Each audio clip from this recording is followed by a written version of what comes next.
The figures cannot be disputed.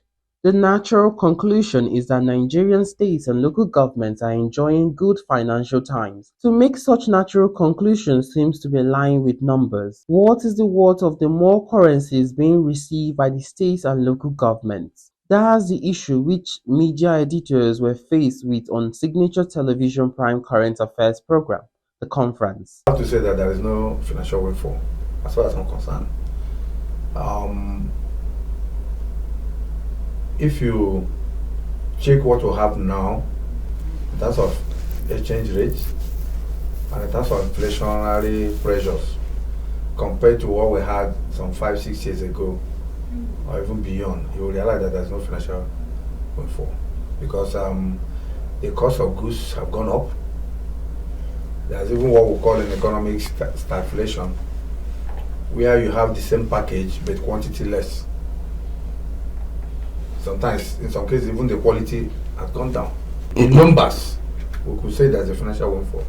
But in terms of purchasing power, I don't think there's anything. Apart from the devaluation of the naira, which has substantially reduced the purchasing capacity of the government and citizens, inflation has added to the pressure on whatever increased income the subnationals now have.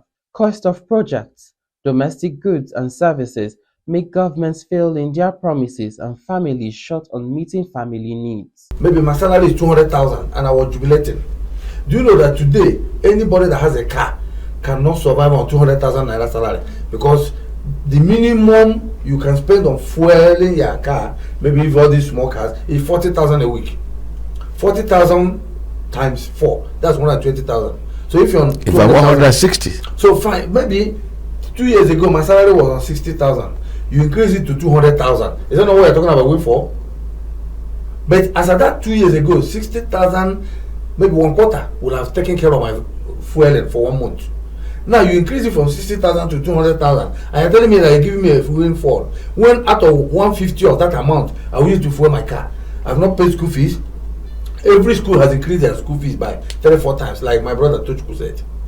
Everything you need, even transportation. Tochukwu Okorie, Executive Secretary, Provocate Transparency and Accountability Initiative, admitted that state and local governments are receiving larger allocations, but civil servants and the ordinary citizens remain squeezed in hard times. This volume of money is in the hands of the subnational governments.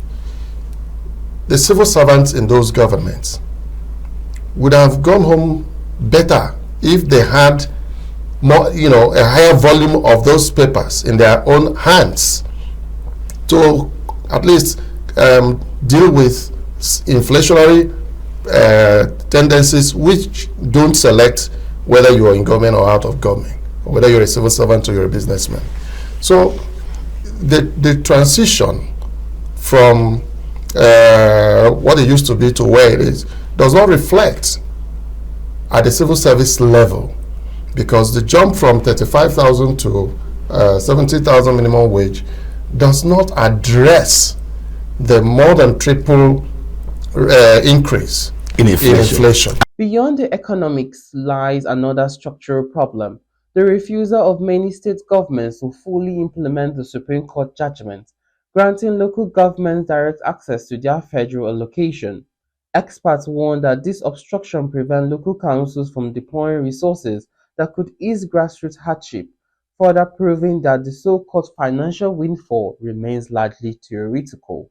If I'm local government chairman, I will not be able to enter any form of negotiation to implement the minimum wage of 70,000 or 72,000 because I am yet to access the funds.